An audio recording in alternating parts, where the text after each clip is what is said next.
They told him power was the only thing worth bleeding for. Lucien Dravenhart built an empire on that lie, carved it into stone with war and silence and a cold marriage that never once felt like home. Then Selene Vale walked into his life, and everything he believed about strength started rotting from the inside out. Now she carries his child. Now his wife stands at the door. And the most feared man in Velmoraine is about to discover that no throne in the world can protect the one thing he refuses to lose. Stay until the end. This one will wreck you. Hit that like, drop your city in the comments, and let's ride. This is a work of fiction created for artistic and entertainment purposes. All characters, events, and locations are entirely imaginary. But the storm came in from the north the way all bad things did, quiet at first, then everywhere at once. Lucien Dravenhart stood at the window of the east corridor, watching the first wall of rain flatten the palace gardens below. The torches along the outer ramparts guttered and spat. 2 guards at the gate were already pulling their cloaks tight, hunching against the wind like men who knew better than to stand straight when the sky turned mean. He watched them without thinking about them. His mind was 3 floors down, behind a door he was not supposed to be standing in front of at this hour, listening to a woman breathe through pain she hadn't told him the full truth about. Selene was 7 months along now. She had stopped telling him when the discomfort came because she said it worried him into something unrecognizable, and she preferred the version of him that could still hold a room steady. He had told her that was a foolish reason. She had told him he was a foolish man. Then she'd pressed her forehead against his chest, and he had stood there with his hands in her hair and felt for approximately 4 minutes like none of the rest of it existed. He moved down the corridor. The East Wing had been reassigned on paper. Maintenance quarters, the official record said, closed pending renovation, but Lucien had overseen the reassignment himself, had signed the orders in a hand that didn't shake, had looked his steward Aldrin directly in the face and said, "See to it," in a voice that foreclosed questions. Aldrin had seen to it. The rooms were warm, the linens were changed twice weekly. The physician who attended Selene came in through the servant passage before dawn and left before the palace kitchen started their morning fires. It was an infrastructure of lies that required constant maintenance, and Lucien had built it the way he built everything, with precision, with patience, and with the cold certainty that what he wanted he could hold. He was beginning to doubt that certainty. He stopped outside her door. The guard posted there, Mace, a veteran from the Northern Campaign who had taken a crossbow bolt through the shoulder at the Battle of Crestfall and simply pulled it out himself, straightened without a word and stepped aside. Lucien put his hand on the latch. From somewhere behind him, far down the corridor, he heard a door open. He didn't turn immediately. He had learned in 20 years of navigating courts and councils that immediate reactions belonged to men who hadn't yet learned to control their faces. He let 1 breath pass, then 2. Then he turned. The Duchess Evelyn Dravenhart stood at the far end of the corridor in a white dressing robe, her dark hair loose, a single candle held in one hand. She wasn't looking at him. She was looking at the door he was standing in front of. The distance between them was maybe 40 feet. In the context of their marriage, it was a reasonable approximation of the actual distance, something vast and formal and lit by a single flame that neither of them had chosen. She raised her eyes to his. "Lucien," she said. Her voice carried the way trained voices always did, even at low volume. She had been raised in the Valdris court, the second daughter of a house that treated etiquette as a survival skill, and she had never once in 6 years of marriage raised her voice to him. She didn't need to. He said nothing. She walked toward him. Her feet were bare on the stone, and she moved without sound, which was a thing she did that he had never quite gotten used to. When she was within 10 feet, she stopped, and her gaze moved to the door again, and then back to him, and in her face was something he recognized as the particular stillness of a person who has just confirmed something they suspected but hoped they were wrong about. "Who was in that room?" she said. It was not a question. The grammar of it was a question, but the architecture was something else entirely. A wall being built in real time, brick by precise brick. Lucien looked at her for a long moment. The candle between them threw light that moved with the draft and made her face hard to read, which was perhaps appropriate because her face was always hard to read. Go back to your rooms, he said. That is not an answer. It's the only answer you're getting tonight. She tilted her head by a fraction of a degree. You've been coming to this corridor for 4 months, she said. I know because I stopped sleeping the same night you started. You leave after the second bell. You return before the fifth. You've dismissed 3 of my ladies from the East Wing assignment and replaced them with men who report to Aldrin instead of my household. You signed maintenance orders for a wing that was renovated 18 months ago. She paused. Did you think I wouldn't notice, or did you decide it didn't matter whether I did? Lucien said nothing. I want to know, she said, which of those it was. I think I deserve to know that much. Evelyn, tell me which one. He held her gaze. Neither. I thought you would notice, and I thought you were too composed to say anything about it. Something crossed her face. It was brief and controlled and gone before he could name it fully, but it was real, and it was the first genuinely unguarded thing he had seen from her in a long time. Composed, she repeated very quietly. That is what you thought of me, that I was composed enough to simply absorb it. I thought you understood what this marriage was. I understood what this marriage was, she said. I did not understand that you were housing someone in my palace and protecting them with my guards and pretending to sit across from me at dinner like a man with nothing to account for. Lower your voice. I am not raising my voice. She wasn't. That was somehow worse. She moved past him and put her hand on the latch of the door, and he was there before she could turn it. His hand over hers, not hard, not a threat, just present and immovable. She looked down at his hand, then up at his face. This close, he could see the particular flatness in her expression that she wore when she was working very hard to feel nothing. Move your hand, she said. No. Lucien, no. His voice was low and final. This is not a fight you want to have tonight. Not like this. You don't get to tell me what fights I want. She didn't try to pull the latch. She just looked at him. There is a woman in that room. He said nothing. She's pregnant, Evelyn said. Isn't she? The corridor was quiet enough that he could hear the storm pressing against the north-facing windows, a low, persistent pressure like something trying to get in. Go back to your rooms, he said again. Answer me. Evelyn, answer me. The word came out of a different part of him than he usually operated from. Not the part that ran councils and directed campaigns and kept the machinery of the empire moving on cold calculation. The part that had been awake at 3 a.m. for 4 months. Yes, he said. The silence that followed had a texture to it, something dense and slightly airless, like the moment before a verdict. Evelyn's hand slid out from under his. She stepped back 1 pace. Her face was still composed, that infuriating architectural composure. But the candle in her hand had tilted slightly, and the wax was running down the side, and she hadn't noticed, which told him more than anything she had said. How far along? She said. That's not something I'm going to discuss with you in a corridor. How far along? He studied her face. 7 months. The candle tilted further. 7 months, she repeated. The words came out evenly. 7 months, and you were going to what? Keep her here until she delivered, and then what? Relocate her, pay her off, present the council with a story? She stopped. Or were you not thinking past the next morning at all? I had a plan. You had a woman you loved more than you had a plan, she said. Those are different things. The word loved landed in the corridor between them like something thrown. Lucien watched her. She's not leaving this palace, he said. Not tonight, not before she's delivered, and not in a way that puts her at risk. That is not negotiable. I am your wife. I know what you are. Do you? The composure cracked, just a hairline fracture, just enough to see the heat underneath. Do you have any idea at all, what it costs to be your wife? To sit at your table and manage your court and provide the political architecture that keeps half those noble houses from turning on House Dravenhart, and to do it knowing that you are not interested, that you have never been interested, that what I represent to you is a ledger that happens to have a face?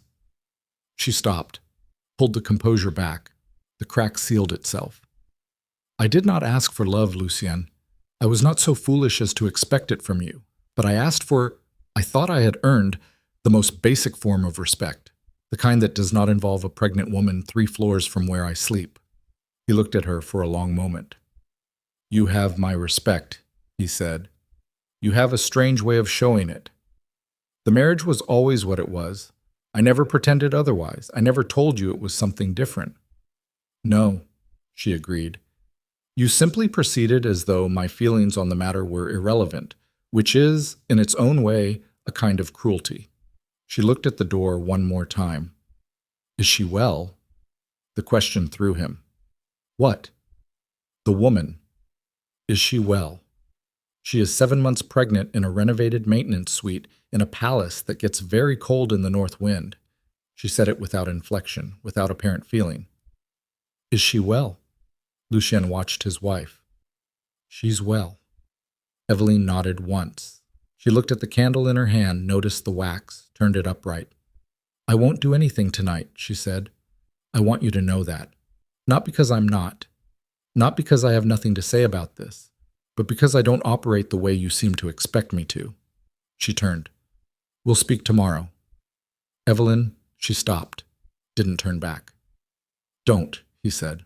One word, low, from somewhere he didn't usually let things come from. "Don't decide tonight what this is going to mean. Just don't." She stood for a moment with her back to him. "I stopped deciding things tonight a long time ago," she said. "Good night, Lucien." She walked back down the corridor, and the darkness swallowed her. Bachintit. He went inside. Celine was awake. She was always awake when he came at this hour. She claimed she could hear his footsteps through the floor, that they had a specific weight to them that she'd catalogued over time, which he had told her was an absurd thing to say, and which he privately found devastating. She was propped against a stack of pillows in the wide bed, a book open in her lap, the lamp at the bedside throwing gold across the left side of her face. She looked up when he came in. She looked at his face for about 2 seconds, then she closed the book. "She knows," Celine said, not a question. Lucien closed the door behind him and stood against it for a moment with his eyes on her. She was wearing a plain linen shift that did nothing to disguise how large she'd gotten, and her dark hair was braided loosely over one shoulder. And she always looked, at this hour, without the careful presentation she wore for anyone else, simply and specifically like herself, like someone who had never in her life curated herself for an audience. That was what had wrecked him, from the beginning. Not her beauty, though she was beautiful. Not her intelligence, though she was that too. Just the specific quality of being entirely, unchangeably herself, no matter who was watching. "She was in the corridor," he said. Celine nodded slowly. She moved to put the book on the bedside table, and he watched her do it, watched the slow, careful way she repositioned herself, the slight catch in her breath she thought he didn't notice. He crossed the room and took her hand. "How bad?" he said. "Don't change the subject." "How bad is the pain tonight?" "Lucien." "Celine." She looked at him with that particular expression she had, frustrated, warm, exhausted, that he associated specifically with conversations they'd had 100 times, and neither of them had won. "It's fine. It's normal. The physician said it's normal." She tightened her grip on his hand. "What did she say?" He sat on the edge of the bed. The room was warm. He'd made certain of that, had checked the firewood himself twice this week, and the sound of the storm outside made the warmth feel more deliberate, more precarious. "She was composed," he said. "She's always composed." This time it took effort. Celine was quiet for a moment. "Did you tell her that you're pregnant?" "She already knew. She asked me to confirm it." "And you did." "She would have found out regardless." "That's not why you told her." She studied his face. "You told her because you don't know how to lie to someone's face about a thing that matters. You can lie about everything else, but when something matters to you, you can't do it." He said nothing. "She's going to move against me," Celine said. Her voice was level. Not afraid exactly, calculating. She had always been better at seeing the shape of things in advance than he gave her credit for, which he recognized as a failure on his part. She's angry, and she has every right to be angry, and she's also a very intelligent woman with access to your court and your council, and 6 years of political capital she hasn't spent. She said she wasn't going to do anything tonight. I believe she meant it about tonight. Celine, I'm not afraid of her, she said. I'm telling you to look clearly at what is happening. You have a wife who is powerful and furious and contained, which is the most dangerous kind. You have a dying emperor who is making noise about succession. You have noble houses that would burn this palace down if they thought they could get the Dravenhart lands out of the ash. She looked at him steadily. And you have me, 7 months pregnant, in a room that officially doesn't exist. I'm not going to let anything happen to you. You keep saying that. Because it's true. It may be true, she said, and it may also be that there are more pieces moving than you can hold at once. Lucien, you are not capable of being everywhere you need to be simultaneously. You are one person. She reached up and put her hand against the side of his face, and he let her, and she felt the muscle in his jaw that had been tight since the corridor. You are one very tired person who has been living between two worlds for 8 months, and is starting to believe that will actually work. It has worked. It worked until tonight. He covered her hand with his. The storm pushed against the windows. Far outside, somewhere on the north wall, a torch had gone out, and the darkness there was absolute. I won't let the Empire take you, he said. I don't care what the council wants. I don't care what the houses demand. You and this child, that's not negotiable. It never has been. Celine looked at him with something that was not quite sorrow and not quite love, but was a specific combination of both that had no word in any language he knew. I know, she said.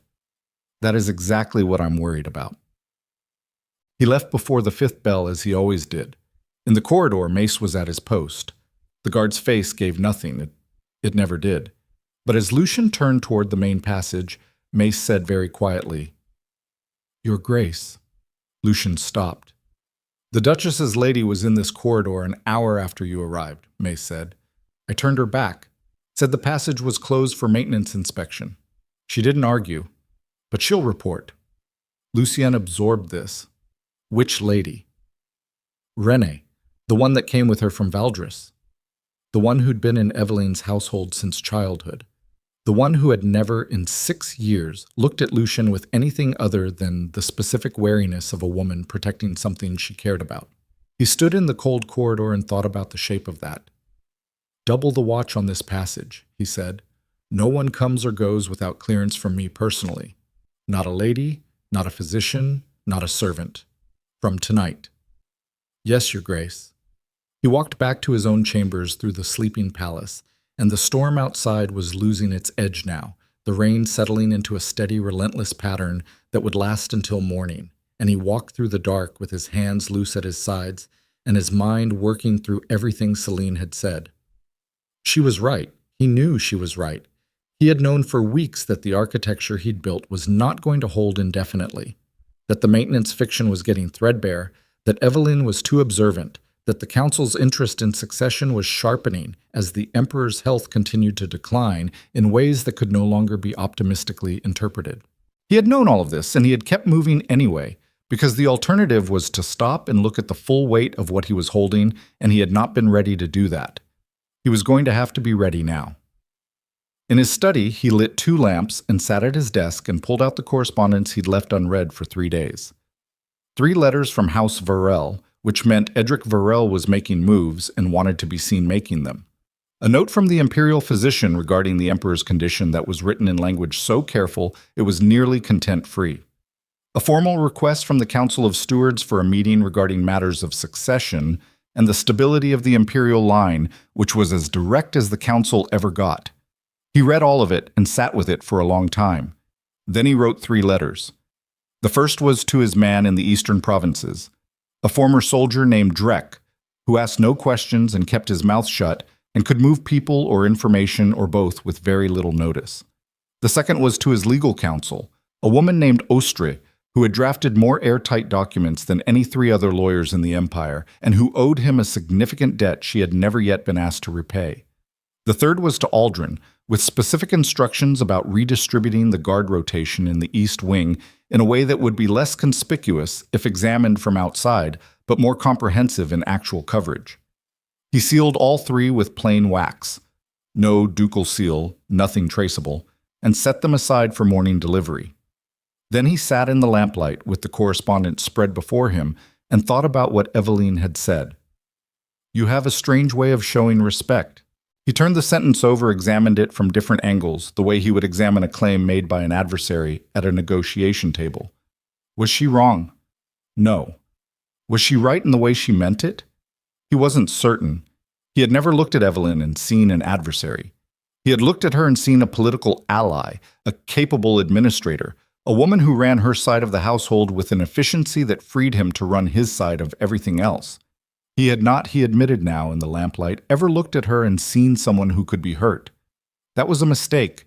He knew a mistake when he had made one, whether it was the kind of mistake that could be managed or the kind that would cost him everything before it was done. That was what he didn't know yet. He blew out one of the lamps and stared at the wall. The morning broke cold and gray and relentlessly wet. Lucien was in the war room by the 6th bell, which was unusual enough that the 2 senior guards outside straightened sharply when he came down the corridor. He went in alone, which was more unusual still, and stood at the long table studying the map of Velmoraine that occupied most of the surface. The empire in miniature, provinces marked in colored ink, the trade routes in black, the military installations in red.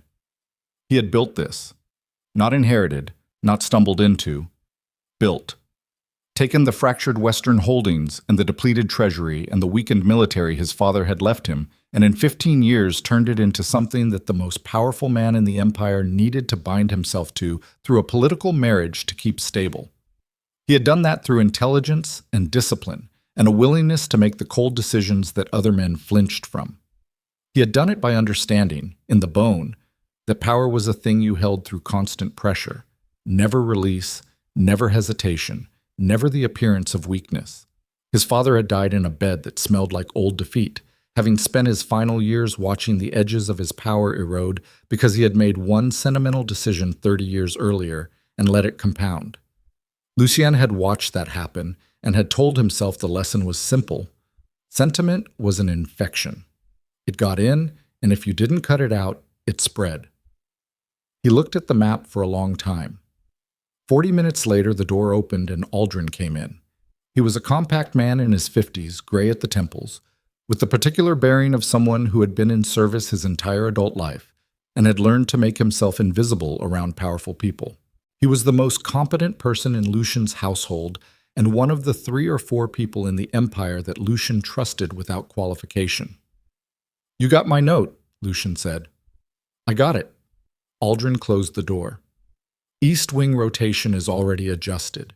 New assignments effective as of the 4th bell. He paused. "She knows." "She's known for some time. Last night she confirmed it." Aldrin was quiet for a moment. "How did she take it?" "Better than I expected in the moment, which means worse than I expected in the long run." Lucien straightened from the map. "What's the status of the council meeting request?" "Formally submitted. They want a date before the end of the month." "Stall them 2 weeks. I need the Austria documents drawn before I walk into that room." "Austria's been contacted?" "She will be this morning." Aldrin nodded. He stood with his hands clasped, watching Lucien with the particular expression he wore when he had something to say and was calculating the timing. Lucien had known him long enough to recognize the calculation. "Say it," Lucien said. "The Duchess's Lady Wren was seen sending correspondence through the household post this morning," Aldrin said. "Standard hour, standard route, so it didn't trigger the usual watch. I only caught it because I had a man watching the household post specifically since last night." "To whom?" "We don't know yet. The letter was dispatched before we could intercept." Lucien looked at the map again. The eastern marches, the Valdres territories, Eveline's family's seat, the house that had allied with Dravenhart 6 years ago because it needed Dravenhart's military reach in exchange for the political legitimacy Dravenhart needed from the older bloodline. A transaction. Clean and honest in its way. "Find out," he said. "I will." Aldrin hesitated again. "Your Grace, there is something you may want to consider." "Go ahead." If the Duchess moves against Lady Selene formally, through the council, through her family's connections, through the Emperor's court, you will be in a position where defending Lady Selene requires openly acknowledging everything you have been protecting privately. The moment it becomes public, the shape of your options changes significantly. He paused. The child is well. I know that. Whatever protection you're intending to build, it needs to be complete before that moment, because after it, you'll be building with the whole empire watching. Lucien looked at his steward for a long moment. How long do you think I have? Aldrin's expression didn't change. If the letter Rennie sent goes where I think it goes, weeks. If I'm wrong about where it went, possibly months. He stopped. I don't think I'm wrong. No, Lucien agreed. You usually aren't. After Aldrin left, Lucien stood at the map for a long time. The storm had completely cleared. Through the war room's high windows, the sky was the particular cold blue of early morning after rain. The kind of blue that looked clear and absolute from inside and felt like ice if you stepped into it. He pressed one finger to the map, to the black mark in the center of the Empire's eastern territory that denoted the capital, the palace, the room where all the decisions were made that would outlast any individual man's life. Then he removed it. Selene was eating breakfast when he came back to her rooms. She looked up and read his face and set down the bread she was holding. Tell me, she said. Renee sent a letter this morning. The color in her face changed slightly. Not panic, but the specific recalibration of someone who has just seen a thing they expected move toward them faster than anticipated. To whom? We're finding out. If it's to the Valdris court, it may be. He sat across from her and looked at the breakfast on the table between them. Bread, soft cheese, dried fruit, a cup of something warm. And thought about the fact that he had arranged for this breakfast to be here every morning for 8 months, had arranged for the ingredients to come from the palace kitchens in a way that didn't appear on the formal household accounting. All of it quiet, all of it careful, all of it now potentially irrelevant. Lucien, Selene said, look at me. He looked at her. You need to make a choice, she said. Her voice was very quiet and very steady, and completely without accusation, which somehow made it harder to hear. You have been living between two positions for 8 months. You have been telling yourself that you can protect everything simultaneously. The marriage, the empire, me, this child. You have been using your own power as a reason not to decide. She held his gaze. Power doesn't scale indefinitely. You know that. You have always known that. I'm not abandoning you. That's not the choice I'm describing. Then tell me what choice you're describing. She was quiet for a moment. Outside, the morning birds had started in the courtyard garden. Some specific sequence of sounds that she had once told him she'd memorized without intending to, that she associated now specifically with being in this room, in this palace, in this particular arrangement that was not what either of them had planned for their lives. You need to decide, she said, whether you are going to spend the rest of this pregnancy managing the situation or whether you're going to stop managing it and simply be in it. Because the situation is already past managing. She touched the curve of her stomach without apparent thought, the unconscious contact of a person who has stopped being surprised by the change in their own body. Eveline knows. Rennie has sent a letter. The council wants a meeting. The emperor is dying. She looked at him. The empire already knows something is wrong. It just doesn't know the exact shape of it yet. You can't prevent it from finding out. What you can do, what is still in your hands, is decide how it finds out. Lucien sat with that. He looked at the woman across the table from him, 7 months pregnant with his son, eating breakfast in a room that officially didn't exist, telling him the truth in a voice that had never once. In the time he'd known her shaded into manipulation or performance, and he thought about what Eveline had said in the corridor. You have a woman you loved more than you had a plan.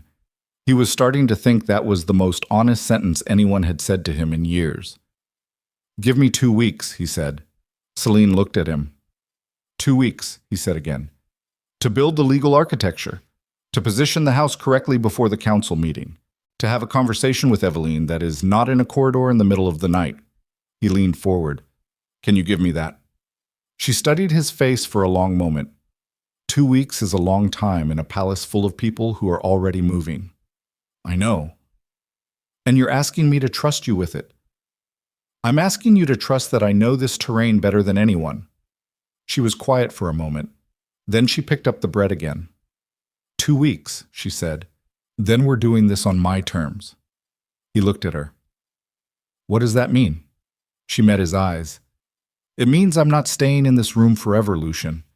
It means your son is not going to be born in a room that doesn't officially exist. It means at some point you are going to have to stand somewhere public and say what is true. She held his gaze. 2 weeks. Then you stop managing it and you start owning it. He held her gaze for a long time.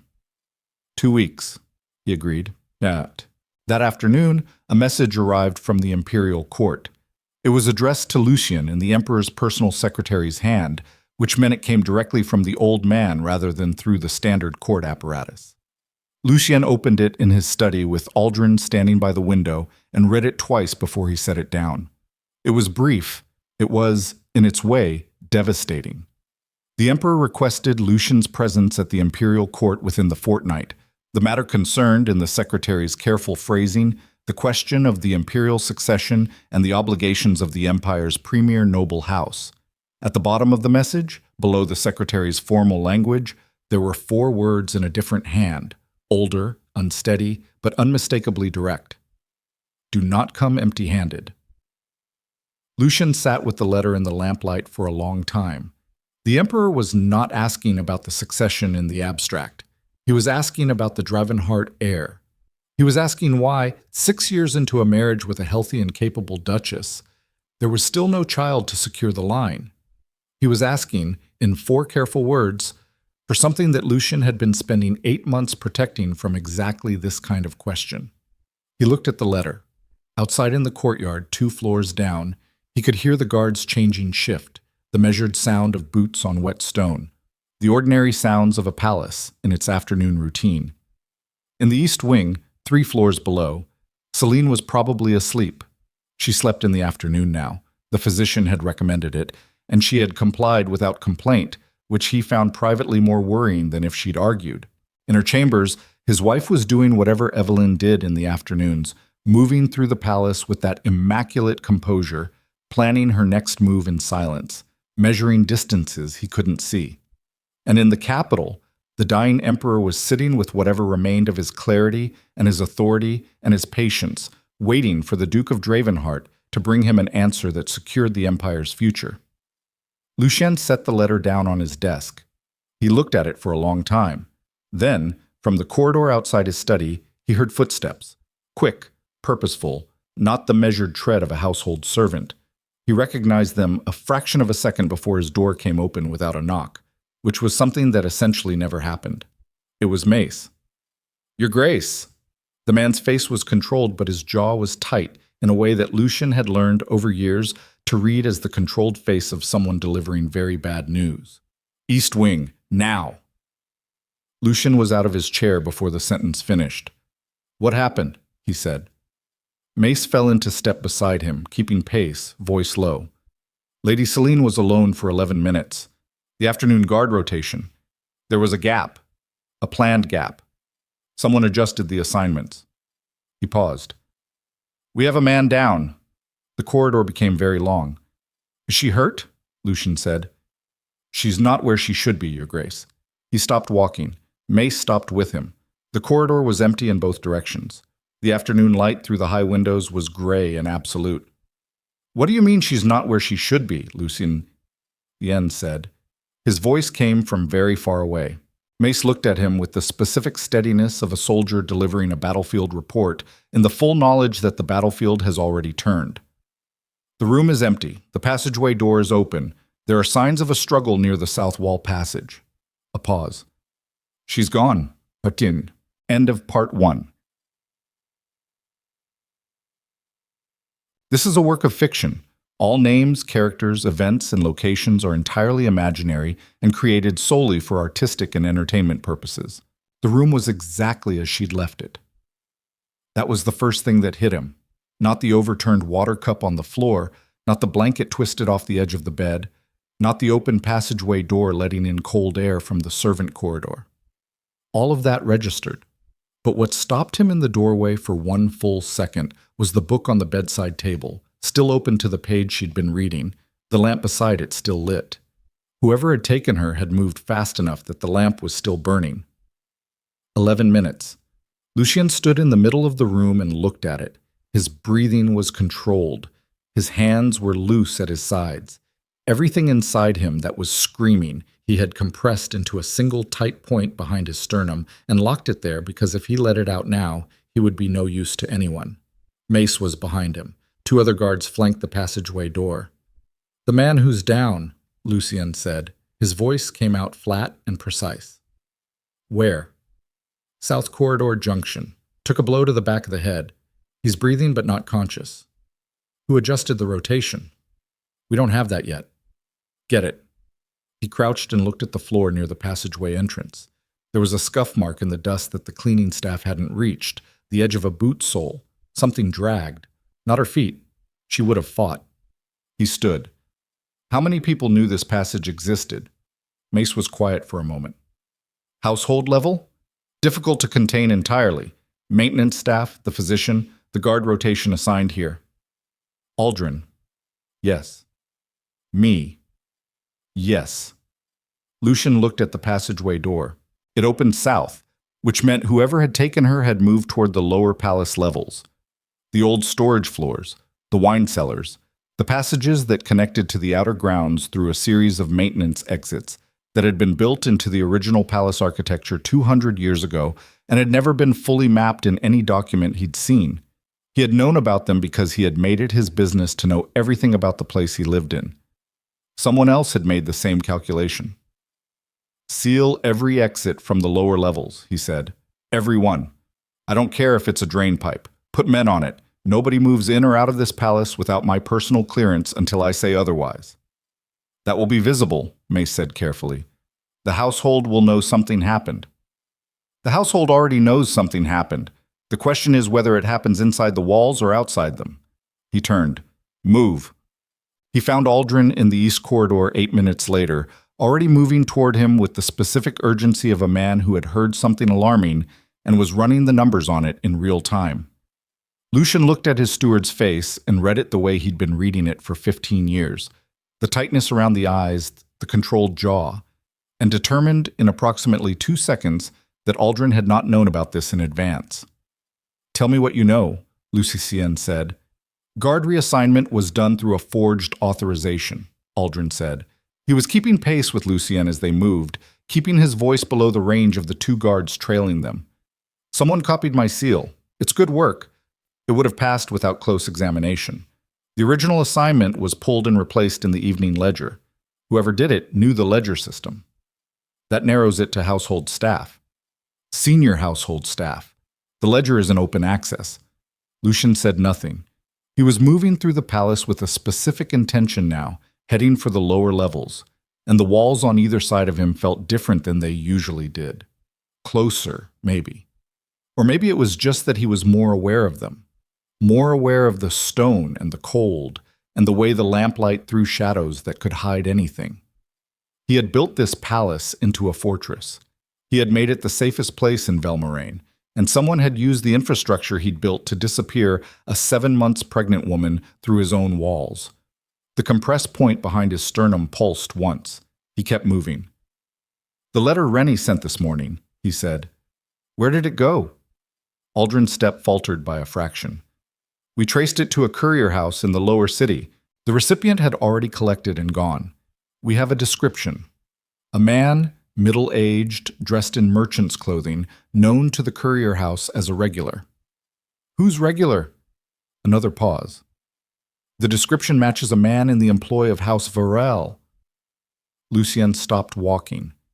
The guards behind him stopped. Aldrin stopped. The corridor was very quiet. Edric Varel, Lucien said. Not a question. We can't confirm. Edric Varel. He said it again, and this time it wasn't a question, and it wasn't a statement. It was something else. He stood in the corridor and felt the shape of it assembling. The 3 letters from House Varel that week, the formal push about succession, and now this. Edric Varel, whose family seat sat directly east of the Dravenhart lands, who had been positioning for a marriage alliance with 2 of the southern houses for the past year, who had attended the last council meeting and said nothing particularly notable, but had watched everything with the specific attention of a man taking inventory. If the Dravenhart line had a visible fracture, a duke with a mistress, a pregnant woman hidden in the palace walls, a marriage without an heir, Edric Varel was exactly the kind of man who would see that fracture as an opportunity rather than a scandal. "Find him," Lucien said. "Find where he is right now, tonight, and put a man on him." Lucien. Aldrin used his name without the title, which he only did when he had something to say that required that kind of directness. If Varel is behind this, taking direct action against him without evidence puts you in front of the council on an accusation charge. He'll claim grievance. His allied houses will... I know what his allied houses will do. Lucien started moving again. "Find her first. Then we'll figure out what we do about Varel, sit." The lower levels smelled of cold stone and old wood, and the specific damp of spaces that didn't get enough fire in winter. Lucien moved through them with a torch in one hand and mace at his right, 2 additional guards following. The main storage floors were large and labyrinthine and had, in the original construction, been designed to allow movement between sections without necessarily passing through the main corridors above. It was practical architecture for a working palace. It was also, he understood now with uncomfortable clarity, practical architecture for moving someone without being seen. He had been through these passages twice before, both times in the early years when he'd been systematically familiarizing himself with the physical structure of every property under his name. He hadn't thought to map them fully at the time. He was thinking about that now. The second junction south of the main stair had a door that was supposed to be locked. It was not locked. The hasp was intact, but the pin had been removed. Carefully, deliberately, the kind of removal that left the door looking secure at a glance. He pushed it open and went through. The passage beyond was narrower. It ran for about 30 feet and ended in a low-ceilinged room that had originally served as a secondary wine storage before the palace had expanded its cellars to the north. The room smelled of old barrels and cold and something else, something warmer. The torchlight caught it. Celine was sitting against the far wall with her back straight and her hands loose in her lap, the specific posture of a woman who had been afraid and was not going to let that be visible. There was a cut on her left forearm, shallow, the kind you got from grabbing a blade rather than from a blade being used deliberately. Her hair had come entirely loose. Her face, when the torchlight hit it, was pale, but not panicked. Beside her, slumped against the wall with his hands bound, was a man Lucien didn't recognize. Celine looked at Lucien. "There was only one of them," she said. Her voice was steady, but something underneath it was not. "He didn't expect me to fight." Lucien crossed the room in 6 strides and crouched in front of her and put his hands on her face and looked at her, all of her, checking in the way that was not gentle and was not calm but was entirely necessary. She let him. "The baby," he said, "is fine." She said it firmly. "I landed on my side when he pulled me up from the floor. I've been sitting still since." He looked at her arm. "It's shallow," she said. "I'm all right, Lucien." He held her face in his hands for one more second. Then he stood and turned to the bound man. The man was conscious, maybe 30, compact, with the weathered look of someone who worked outdoors or traveled frequently. He was watching Lucien with the particular expression of someone who had made a significant professional miscalculation and was now calculating how bad the consequences would be. Lucien looked at him for a moment. "Who sent you?" he said. The man said nothing. Lucien crouched in front of him. He kept his voice at a normal conversational level. "You grabbed a pregnant woman out of a secured room inside my palace. You put a cut on her arm. You are currently sitting in my cellar with your hands tied." He held the man's gaze. "We are going to have a long conversation regardless of whether you decide to participate in it. The only thing your participation changes is what happens to you afterward." He paused. "So, who sent you?" The man was quiet for 3 more seconds. Then something in his posture shifted, a small, defeated change, the recalibration of a man who had decided his employer was not worth whatever came next. "Varel," he said. House Verrill. I was paid to move her, not hurt her. Just move her. Out of the palace and to a holding location. Where? An estate outside the eastern gate. 2 hours' ride. Whose estate? I don't know whose. I was given the address and told to deliver her before dawn. That's all I was told. Lucien looked at him for a long moment. He believed him, not because the man had no reason to lie, but because the specific quality of his capitulation was the quality of a man giving up small information to protect himself from larger consequences, which was consistent with someone who'd been kept deliberately uninformed about the larger operation. He stood and turned to Mace. Take him upstairs, separate him from the household staff. I want a full account of who he spoke to, how he got into the palace, and every detail of the address he was given. Mace moved. Lucien turned back to Celine and held out his hand. She took it, and he pulled her up carefully, one hand at her elbow and one at her back, and she came upright slowly, and then stood still for a moment with her eyes closed, waiting for whatever passed when she moved fast. I've got you, he said. I know. She opened her eyes. I've always known that. That's not the problem. He looked at her. The problem, she said quietly, is that someone just reached into your palace and put their hands on me. And the answer you're constructing right now is how to respond to Edric Verrill. But the answer should be different than that. She looked at him steadily. The answer should be, why did someone believe they could do this? And the reason they believe they could is because I am a secret. Secrets are vulnerable, Lucien. Secrets can be grabbed in the night and moved to an estate outside the eastern gate. He held her gaze. I'm not a secret anymore, she said. I can't be. The cellar was cold and the torch was burning low, and outside, somewhere above them, the palace was in a state of locked-down alert that would be visible to everyone in it by morning. He knew she was right. He had known she was right in the corridor earlier, and he had asked for 2 weeks because he was still, even now, even here, trying to find a version of this that let him hold all the pieces simultaneously.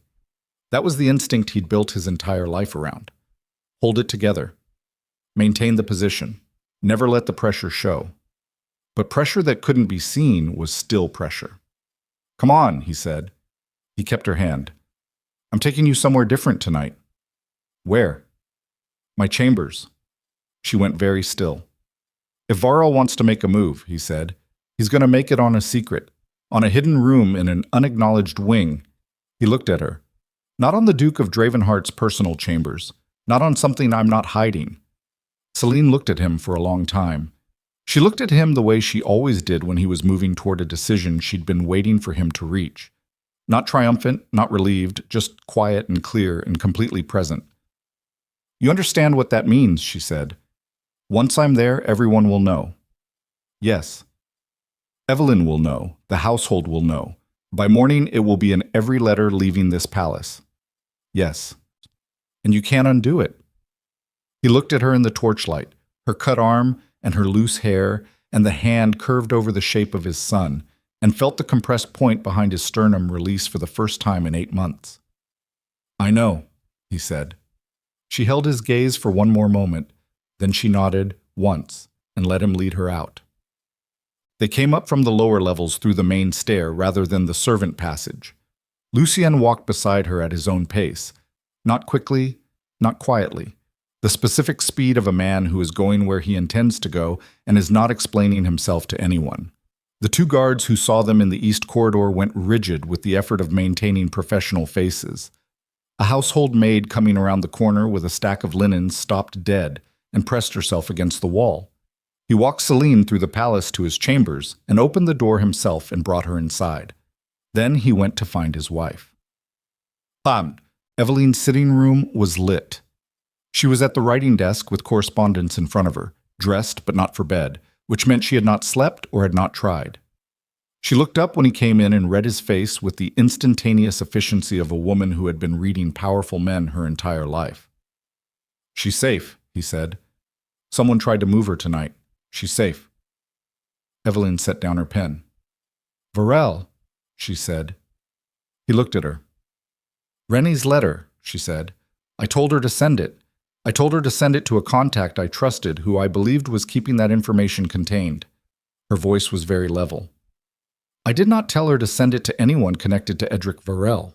I did not know it would go there. She held his gaze. I want you to know that. Whatever else I have done in the last 12 hours, I did not arrange for anyone to touch her. Lucien stood in the doorway of his wife's sitting room and looked at her for a long time. He believed her. The same way he'd believed the man in the cellar, not because she couldn't lie to him, but because this particular truth was costing her something, and people didn't pay that cost voluntarily for something they'd fabricated. There's been a leak, he said, somewhere between your contact and Varel. It appears so, which means the information is already moving. It's not contained. No, she agreed. It's not. He stood there. I moved her to my chambers, he said.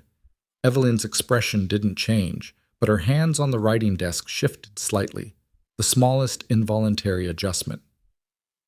Then it's done, she said. Yes. She was quiet for a moment. Then she said, Is she hurt? A cut on her arm. She'll be all right. Evelyn nodded.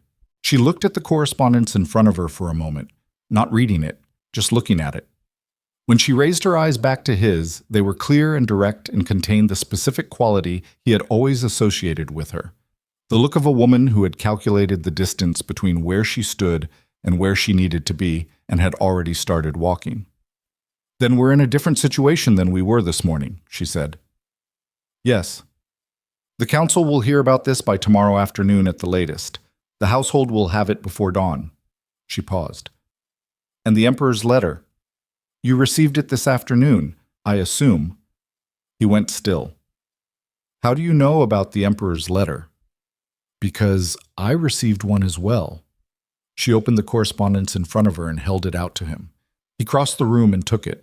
It was in the same secretary's hand, different content, addressed to Evelyn formally, requesting her presence at the imperial court regarding the matter of the Dravenhart succession, and specifically requesting a private account of the current state of the marriage. At the bottom, below the secretary's language, in the same unsteady personal hand that had written, "Do not come empty-handed" on his letter, 4 different words. Tell me the truth.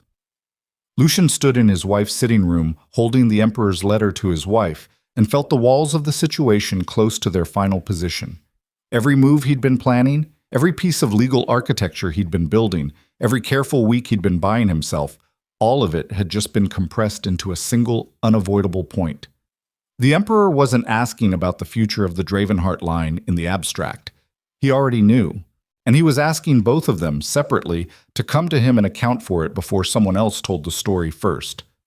Lucien set the letter back on Evelyn's desk. He looked at his wife. When were you going to tell me? He said. When you came to tell me about tonight, she said, which you just did. She held his gaze. We need to go to the imperial court together before the end of the week. Together? Yes. Her voice was steady. Because the only story that survives this, for you, for your son, for House Dravenhart, is the one we tell together. Not separately.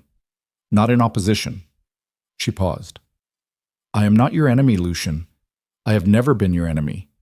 I am the woman who has been managing the political consequences of your choices for 6 years, and I am telling you now that the only way through this is if we walk through it side by side. He looked at her. And what do you want for that? He said. The question landed plainly, without cruelty, the way 2 people who had never pretended to love each other could sometimes be plain with each other. Evelyn looked at him for a moment, then she said, I want out. When this is done. I want a formal separation with enough political cover that neither house loses standing. I want my own lands, my own income, and my name back. She paused. I want to stop being the Duchess of Dravenhart and start being Evelyn Valdris again. That is what I want. He stood with that.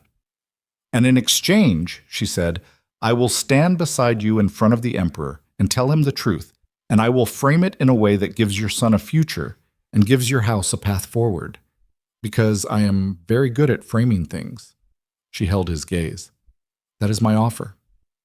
The room was very quiet. Outside, somewhere in the lower city, a bell was ringing the late hour. In his chambers, 3 corridors away, Celine was either sleeping or awake, worrying about what came next. In the imperial capital, the emperor was waiting for an answer. In whatever estate sat 2 hours east of the city, Edric Vorel was waiting to find out if his man had delivered what he'd paid for, and would very shortly discover he had not, which meant the next move was still coming. All of it was moving. All of it was already past the point where careful management would hold it. Lucien looked at his wife, at the woman he had never loved and had never pretended to love and had spent 6 years treating as an instrument rather than a person, and understood, in a moment of clarity that felt like something breaking open, that she had just offered him the only exit from the trap that the Empire had built for both of them. He had one night to decide whether to take it. He opened his mouth to answer, and from the corridor outside came the sound of running boots. Not one set, multiple, and a hard knock on the outer door, and Mace's voice saying, "Your Grace," in a tone that Lucien had learned over 15 years to associate with the specific category of news that changed everything. End of Part 2. This is a work of fiction. All characters, events, and locations are entirely imaginary and created solely for artistic and entertainment purposes. The boots in the corridor belonged to 3 men. Lucien had the door open before Mace finished knocking. 2 of the guards behind Mace were from the East Wing rotation, men he recognized, men he'd personally cleared. The third was a palace runner, young, maybe 17, with the specific look of someone who had been handed a message and told to move fast and had done exactly that. "Report," Lucien said. Mace's jaw was tight. Imperial courier arrived at the main gate 20 minutes ago. Not standard dispatch, personal envoy carrying the Emperor's private seal. He's asking for an audience. Tonight. Tonight. He said he was instructed not to leave without seeing you personally. He's been given rooms in the guest corridor, but he's not behaving like a man who intends to sleep, Your Grace. Lucien looked at the runner. What else? The boy held out a folded paper. Lucien took it and read it in the doorway. It was a single line in the same unsteady hand he had seen twice already that day. Come now, bring your wife, leave your steward. He folded the paper and held it for a moment. Behind him, Evelyn had risen from her desk.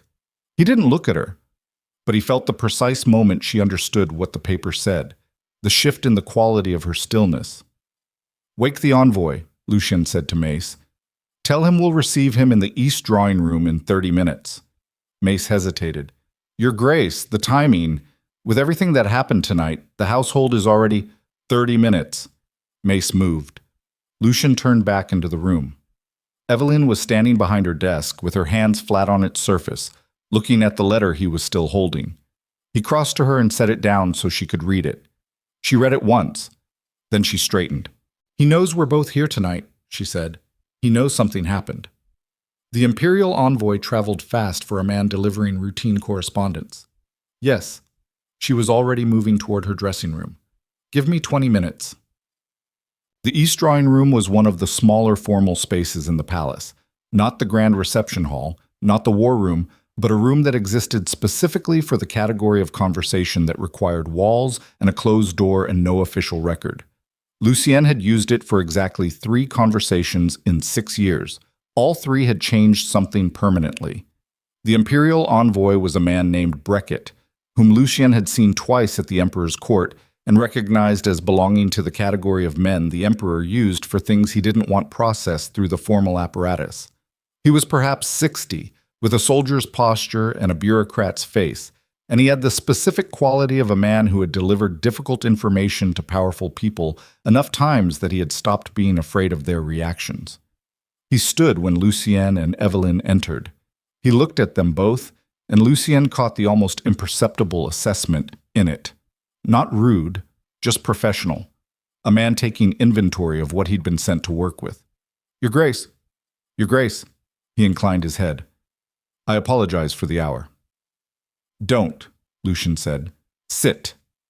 They sat. The fire in the drawing room was low and nobody moved to build it higher. The Emperor sent you personally, Lucien said. His Majesty is declining faster than the official correspondence has indicated, Beckett said. He said it with the directness of a man who had been specifically told to be direct. The physicians give him weeks rather than months. He has been aware of this for some time and has chosen to manage the information carefully. He is telling you now because the situation has changed. How? Evelyn said. Beckett looked at her. The Council of Stewards convened an emergency session 4 days ago. His Majesty was not invited. He learned of it through his own channels. He paused. The session concerned the matter of succession, specifically as it pertains to House Dravenhart, and specifically as it pertains to information the Council claims to have received regarding the current status of the Duke's personal arrangements. The fire crackled once. What information? Lucien said. A formal account, Beckett said carefully, regarding the existence of a pregnant woman housed within Blackthorn Palace. The account included details of her presence, the duration of the arrangement, and the identity of the child's father. He looked at Lucien steadily. The Council has not yet made this account public. They are using it as leverage to push through a succession framework that would, in the event of the Emperor's death without a formal Dravenhart heir, transfer significant territorial authority to a coalition of Eastern houses. Evelyn's hands in her lap were still. Edric Varel, Lucien said. House Varel is prominent among the coalition. Yes. Who gave them the account? Lucien said. Beckett looked at him for a moment. The quality of that pause was specific. Not hesitation, but the gathering of a man about to say the thing he'd been sent to say, the thing that was the actual reason for the journey. The account was submitted to the Council in writing, Beckett said, signed and sealed. The signature belongs to your steward, Aldrin Croft. The room was completely silent. Lucien sat with that sentence for several seconds without moving. He was aware of Evelyn beside him going equally still. He was aware of the fire. He was aware of the specific sensation in his chest of something he had built, had believed in, had staked real weight on, giving way along a seam he had never thought to examine. Aldrin. 15 years. The Battle of Crestfall, where Aldrin had been the one to bring Lucien's horse when the front line broke. The Northern Campaign, where Aldrin had managed the supply chain through 3 weeks of chaos and kept the army fed when every other house's logistics had collapsed. The last 6 years of every sensitive conversation, every sealed letter, every decision that couldn't go through the formal channels. Aldrin, who had stood in the war room that morning and told Lucien about the forged guard assignment and the traced letter, who had said find her first and meant it, who had stood at Lucien's right hand for so long that Lucien had stopped thinking of him as a separate entity with separate interests. He should have thought of it. He had always known, in the abstract, that everyone had a price. He had simply never believed that the number Aldrin had arrived at would be low enough to reach. When? Lucien said. His voice was flat. The account was received by the Council 3 days ago, before your letter from His Majesty. Before tonight. 3 days. 3 days ago, Aldrin had already done it. 3 days ago, while he had been sitting across from Lucien in the East Corridor discussing the guard rotation and the forged ledger, the document had already been sitting on a council table. The conversation about Varel, about finding Cellini, about building legal protections, all of it had been conducted by a man who already knew the structure was gone, who had been watching Lucien work in the ruins of a plan that had already been dismantled. Lucien stood. Where's Aldrin now? He said. We don't know, Beckett said. His Majesty's people attempted to locate him before I departed. He appears to have left the capital. A pause. He may have left the Empire. He found Mace in the corridor outside. Aldrin, Lucien said. Mace looked at him. Something in Mace's face, a particular quality of controlled expression, told Lucien that Mace had suspected something, had filed it away, had not yet decided what to do with it. When did he leave? Lucien said. I don't know that he has, Mace said carefully. I haven't been able to locate him since the lower-level incident. I assumed he was managing the household response.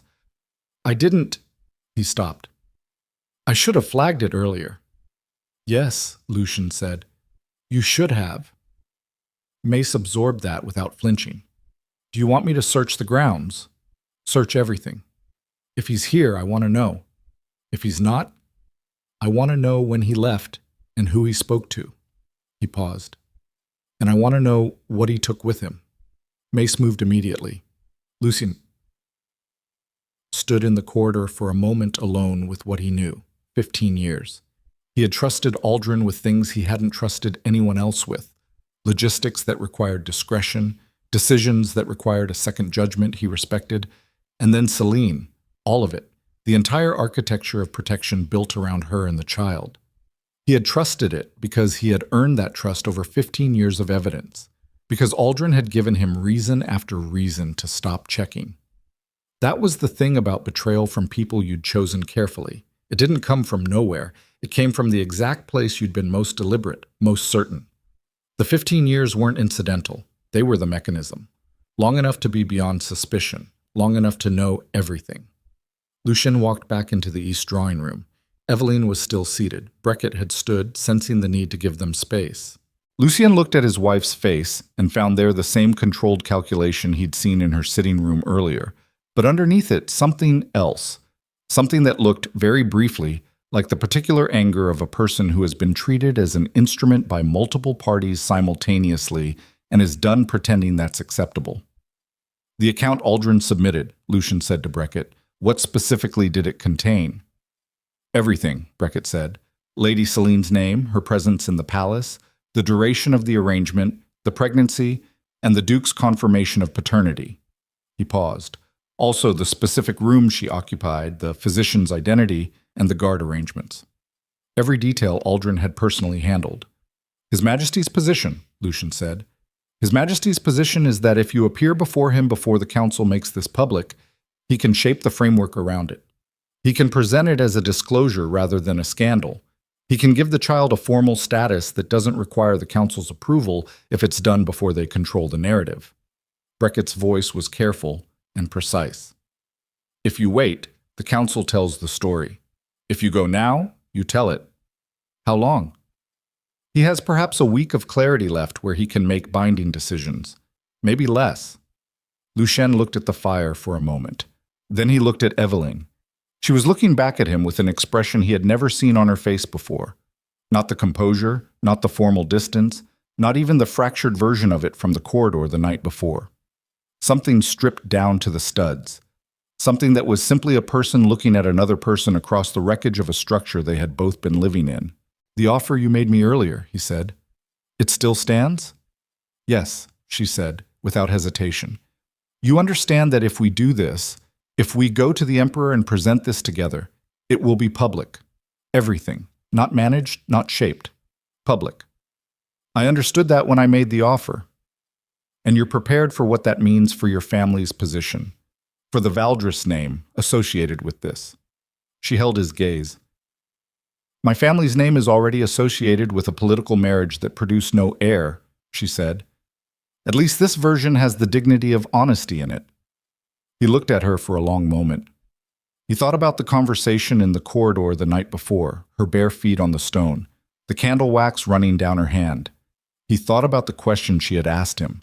Did you think I wouldn't notice, or did you decide it didn't matter whether I did? He thought about what he had said in response, and whether it had been adequate, and he already knew the answer to that. He thought about the 6 years he had looked at this woman and seen a ledger.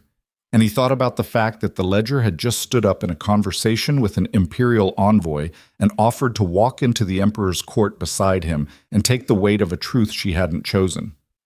Beckett, he said, we'll leave at dawn. Beckett nodded. I'll have the horses ready. But, He went to Celine at the second bell. She was awake. He had known she would be. She was sitting up in the wide bed in his chambers, which still felt slightly unreal. The lamp at the bedside, her dark hair loose, the familiar posture of someone holding themselves very still and very straight because they had spent the evening alone with their own fear and were not going to let the residue of it be visible. She looked at him when he came in, and he looked at her, and neither of them said anything for a moment. Then he sat on the edge of the bed and told her everything. Aldrin, the Council, the Emperor, Beckett's message, and what it meant. He told it straight, without softening or shaping, the way he would tell it to someone who needed the full picture to make any kind of decision. He had always done that with her, which was one of the things he had never done with anyone else, and had never fully accounted for until now. She listened without interrupting. When he finished, she was quiet for a moment. Aldrin, she said. Just the name, flat and final, the sound of something being permanently filed in a different category. Yes. How long do you think he's been planning it? I don't know. Months, maybe. Possibly longer. He paused. He knew about you from the beginning. I told him myself. I built everything around his involvement. She looked at him steadily. And you're going to go to the Emperor? Yes. With Eveline? Yes. She was quiet again. He watched her face and found there the specific combination of things he had learned to read as Celine processing something real, not performing a reaction, not shaping it for an audience, just sitting with a hard truth in the particular way she had of not moving away from things that hurt. She agreed, Celine said. Yes. What does she want for it? Out. A formal separation. Her name back. Celine absorbed this. That's not an unreasonable thing to want. No, he agreed. It isn't. She looked at him for a long moment. You trust her. I trust that she wants what she said she wants and that she has the political skill to deliver what she said she'll deliver. He paused. That's not the same as trust, but it's enough for this. And your son, she said. Her hand moved to her stomach, the unconscious gesture he had watched become habitual over 7 months, and which still, every time, landed somewhere in him that was not accessible by any other means. What happens to him in this version? The Emperor can grant formal status before the Council can deny it, he said. If we move fast enough, the story goes to the Emperor first. He decides the framework. The Council inherits a decision they didn't make. And if we don't move fast enough, then the Council decides. And the Council's decision is designed specifically to benefit the Eastern Coalition and Barry Dravenhart. She held his gaze. So there's no version where we stay quiet, she said. There never was. He looked at her. You told me that. In the cellar tonight. Secrets are vulnerable. I know what I said. She looked down at her hand on her stomach. I wanted more time. Before it was public. Before everyone knew and had opinions about it and made us into a story. She looked up. I wanted a few more weeks of being just this. He reached out and covered her hand with his. I know, he said. She leaned her forehead against his shoulder, and he sat with her in the lamplight and the silence of his own chambers, which had never felt fully like his until now. And outside the palace, the city was sleeping in its ordinary way, unaware that by the time it woke, the shape of things would have changed. He thought about Aldrin. He thought about 15 years compressed into a single signed document delivered to a council table. All of that trust and history converted to leverage in someone else's play for territory and power. He had given Aldrin access to everything, and Aldrin had taken it and walked out with it. And the specific feeling of that, not quite rage, not quite grief, something harder and colder than either, was settling into the structure of who he was and calcifying there. He had believed for 15 years that the men you built something with were the ones who wouldn't. That duration created loyalty the way water carves stone. Slowly, irresistibly. He had believed that because he had wanted to believe it, which was not the same as it being true. That was done now. That particular piece of himself, the part that believed closeness earned immunity, was done. He would carry that change to the Emperor's court in the morning and stand in front of the one man in the Empire who still had the authority to decide what happened next, and he would say what was true. And he would do it because there was nothing left to manage and nowhere left to hide, and because the woman beside him was right that secrets could be grabbed in the night. Celine shifted against his shoulder. I want to be there, she said. When you go to the Emperor, I want to be there. He looked at her. You're 8 months along, he said. I know how far along I am. The journey alone, Lucien. She lifted her head and looked at him directly. I am not staying behind, not again, not in a room that does or doesn't officially exist while decisions get made about my life and my son's life without me in them. She held his gaze. I am going. That is not negotiable. He looked at her for a long moment. Then he looked at the door. Then at the window, where the first gray line of dawn was beginning to separate the sky from the tree line. Then pack light, he said. We leave at first light. She held his gaze for one more second. Then she nodded, once, and he could see in her face the specific hardening that came when a person who had been waiting to move finally got permission. Not relief, not fear. Something forged. Outside, the bell rang, and somewhere in the sleeping empire, in a council chamber that had already made its decision, the story was waiting, coiled and ready, with Aldrin's signature at the bottom of it, to become the only thing anyone talked about for a generation. Unless Lucien Dravenhart got there first. End of part 3.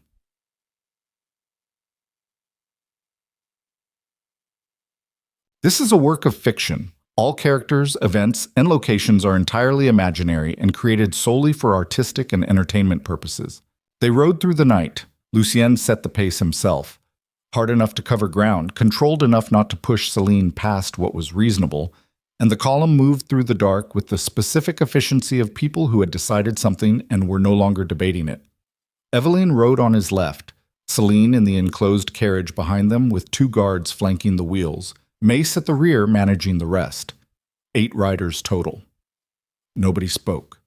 The road to the capital cut through 30 miles of lowland and forest, and in the cold pre-dawn it was empty, which meant their approach would be visible from the city walls before they arrived. Lucien had considered that and decided it was not a problem.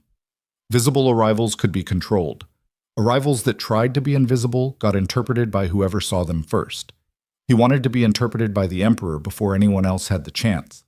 The sun was barely up when they cleared the last rise, and the capital spread out below them. The walls first, then the roof tines, then the imperial complex on the hill at its center, the Emperor's palace a shade larger and a shade older than everything around it, the way old power always was. Lucien looked at it from the ridge for a moment. He had made this ride 37 times in his adult life. It had never felt the way it felt now.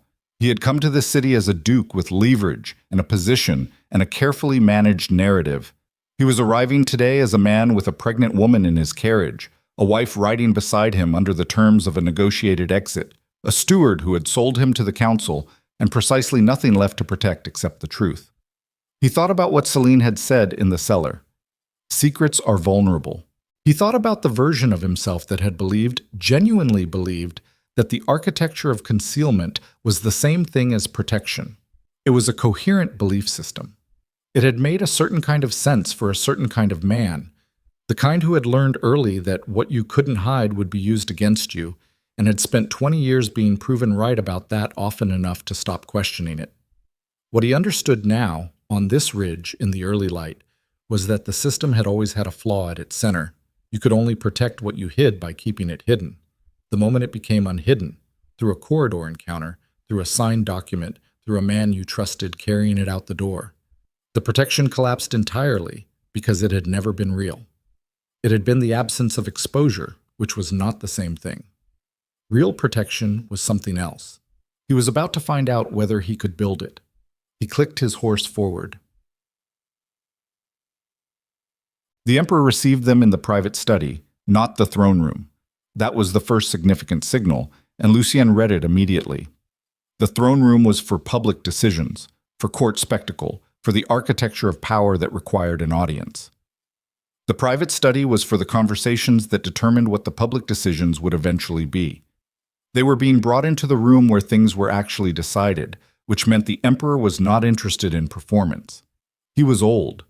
Lucien had known this, had received the reports, had read between the lines of the careful correspondence.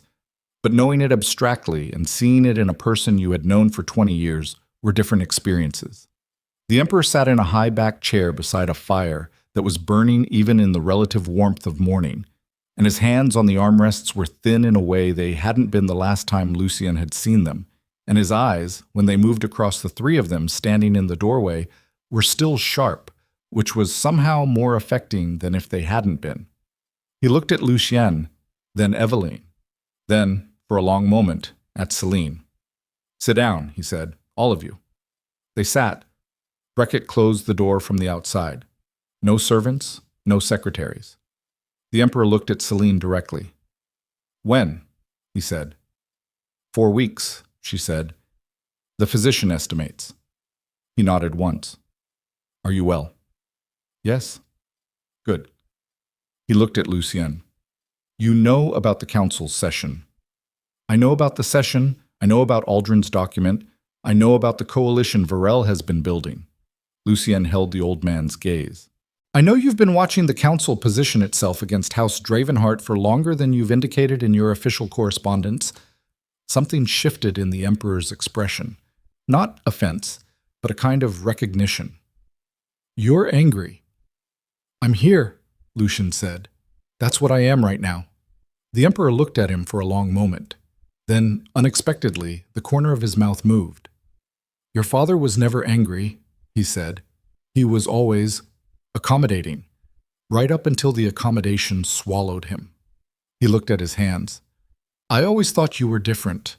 I wanted to see whether I was right. You let the council build this position, Lucien said.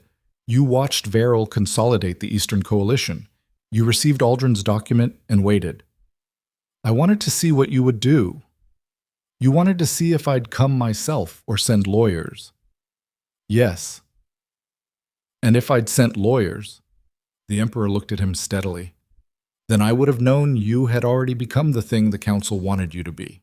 A man who manages situations through intermediaries because he's too invested in his own position to stand in a room and say a true thing. He paused. I've been waiting 20 years for you to walk in here without your armor on, Lucien. I'm sorry it required this much damage to get you to do it. The fire crackled. Outside the study windows, the capital was moving through its morning, entirely unaware that in this room the shape of the next 50 years was being negotiated. Evelyn said, What does the council intend to do with Aldrin's document? The Emperor looked at her.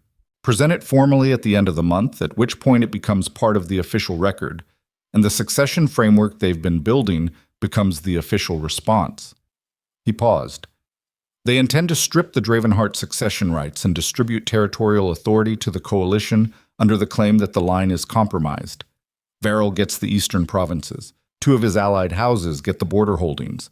The Empire gets a fractured power structure that will take a generation to stabilize, which is exactly what people like Varel want, because instability is easier to exploit than stability.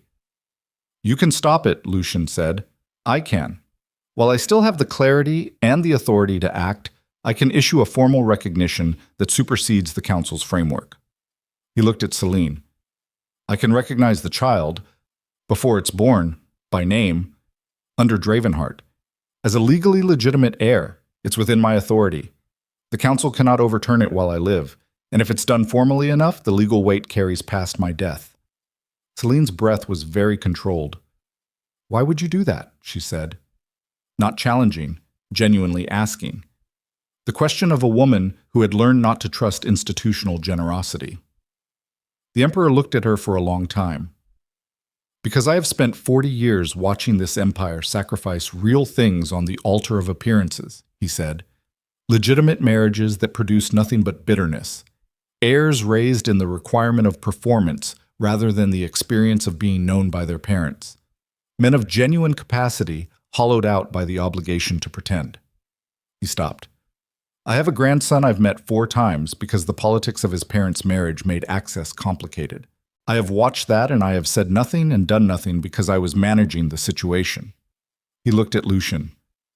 You are going to tell me the truth today in this room, and I am going to act on it, because I am out of time to keep managing things, and I would like, before I'm done, to have made at least one decision that wasn't about control.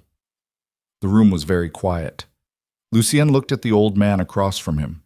He thought about the 20 years he had known this emperor, had calculated around him, had worked within the frameworks he set, had treated him the way he treated every powerful entity, as a force to be navigated rather than a person to be known.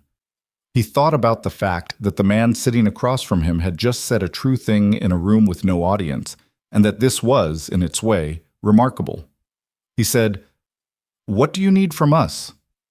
A formal statement of the facts, all of them, witnessed and sealed. He looked at Evelyn. Including the status of the marriage and what you both intend going forward. Evelyn said, I intend to request a formal separation on mutually agreed terms, no fault assigned to either party. The grounds are incompatibility of circumstance. She paused. I have prepared a document to that effect. Lucien has agreed to its terms. The Emperor looked at her steadily. "Are you well, Evelyn?" She held his gaze. "I will be," she said. "When this is done." He nodded once. "Good." He looked back at Lucien. "There is a second matter." "Aldrin," Lucien said. "Aldrin Croft is not in the Empire," the Emperor said. "He left 3 days ago through the southern ports. He is carrying documentation that, in the wrong hands, could be used to pursue further claims against your house for years." He paused. "I have people looking, but I want you to understand the scope of what he took." The compressed thing in Lucien's chest pulsed. "Everything," he said. "Near enough.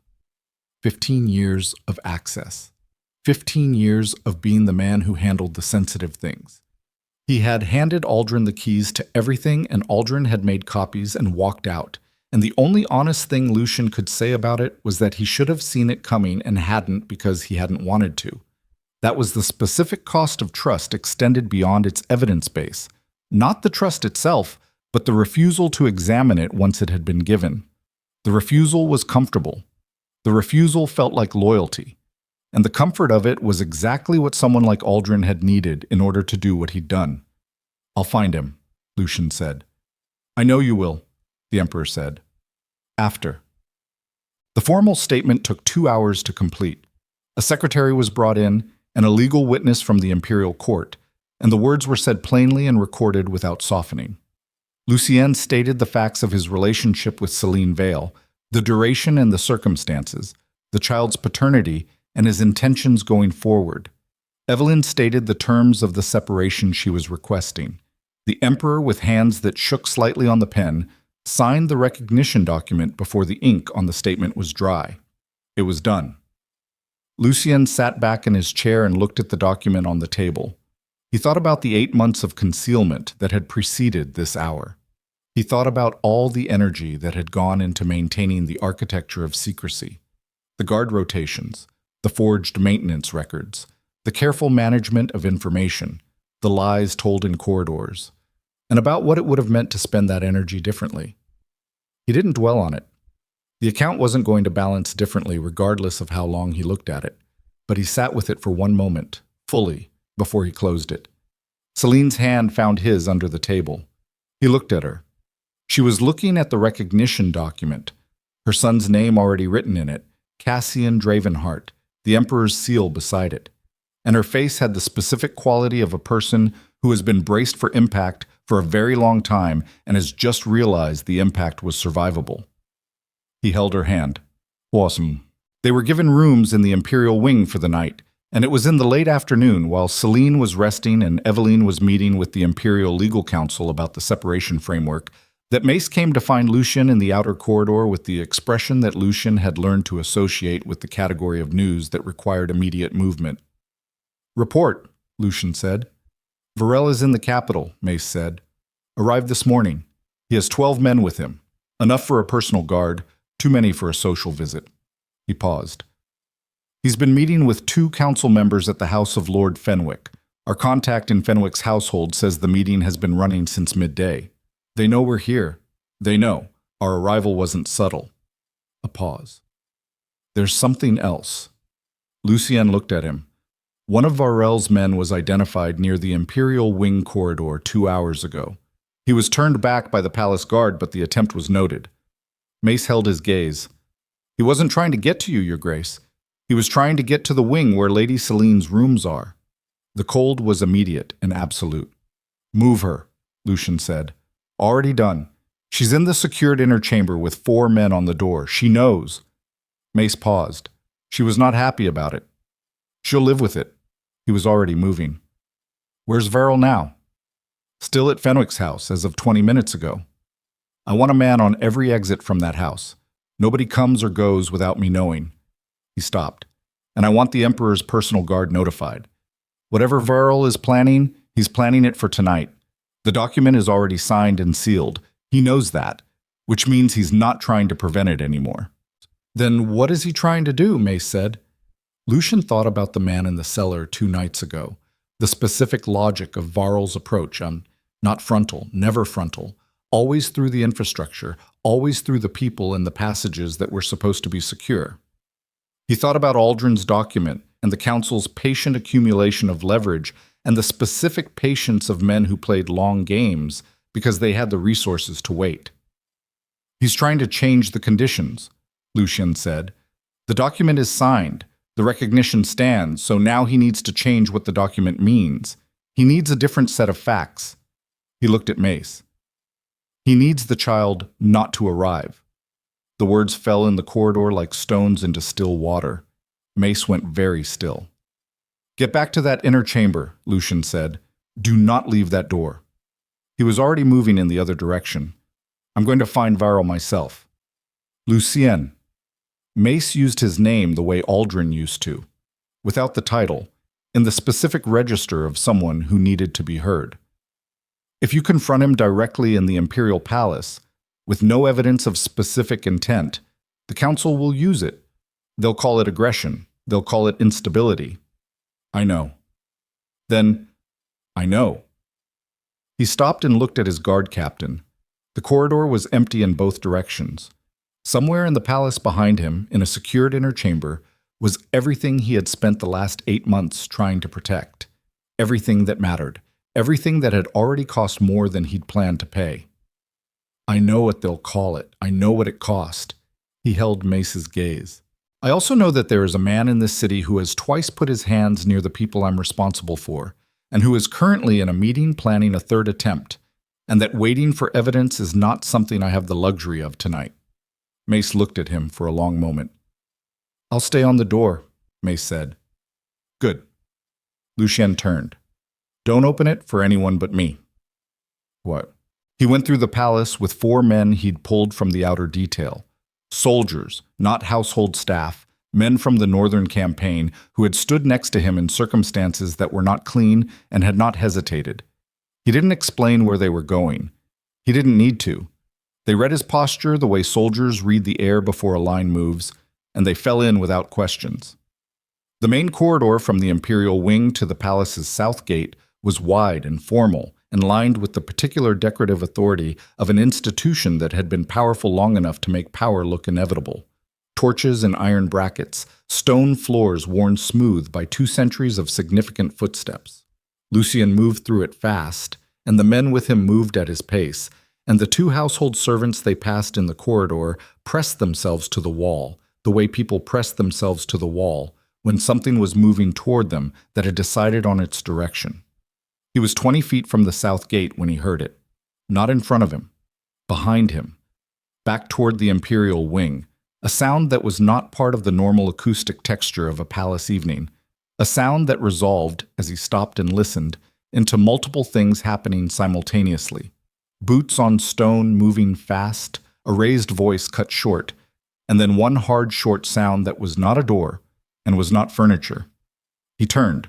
All 4 of his men had heard it. Their hands were already moving. Lucien looked at the direction it came from. The wing where the inner chamber was, where Mace was standing at a door that Lucien had told him not to open for anyone but him. And the cold came back, worse than before. The specific cold of a man who has made one calculation and is watching another one play out in the space where the first one was supposed to hold. He ran. The corridor back to the wing was 60 feet, and he covered it in seconds, and the 2 guards at the junction were down. Not dead, he registered that with the part of his mind that was still cataloging, still processing, both of them down and breathing, but not standing. And the inner door at the end of the secondary passage was open. Open. He went through it. The inner chamber was a small room with 1 window and 1 exit, and 4 of his men, and Mace, and Celine, who was standing against the far wall with her back straight, and her chin level and her eyes on the figure standing 6 feet from her with a drawn blade. The figure was not Varel. The figure was Aldrin. He was thinner than he had been 3 days ago, which was the specific thinness of a man who had been moving fast and sleeping badly, and his coat was road dirty, and his face had the quality of someone who had made a decision and was past the point of revising it. 2 of Lucien's men were on the floor. The other 2 were between Aldrin and Celine and had not moved because the blade was close enough that moving first would be the wrong call. Mace was 3 feet to Aldrin's left with his own blade out, and the specific geometry of the room was one where everyone was waiting for Lucien. Aldrin looked at him when he came through the door. I told Varel it was too far, Aldrin said. His voice was flat, exhausted, the voice of a man who was going to say the thing he'd come to say regardless of who was in the room. I told him moving against the child was past any line I'd agreed to. He disagreed. He paused. So I came to finish what I actually started, which was never this. Lucien looked at him. Then put the blade down, Lucien said. I need you to hear me first. You have approximately 8 seconds before Mace decides this conversation is over. Talk. Aldrin's jaw tightened. I gave the council the document because Varel had information that would have destroyed my family. He had documentation of actions I took in the Northern campaign that were outside the orders I was given. He was going to use it. He looked at Lucien directly, with the specific directness of a man who has done softening things. I made the choice I made because I had no other choice. I want you to know that it was not about the money.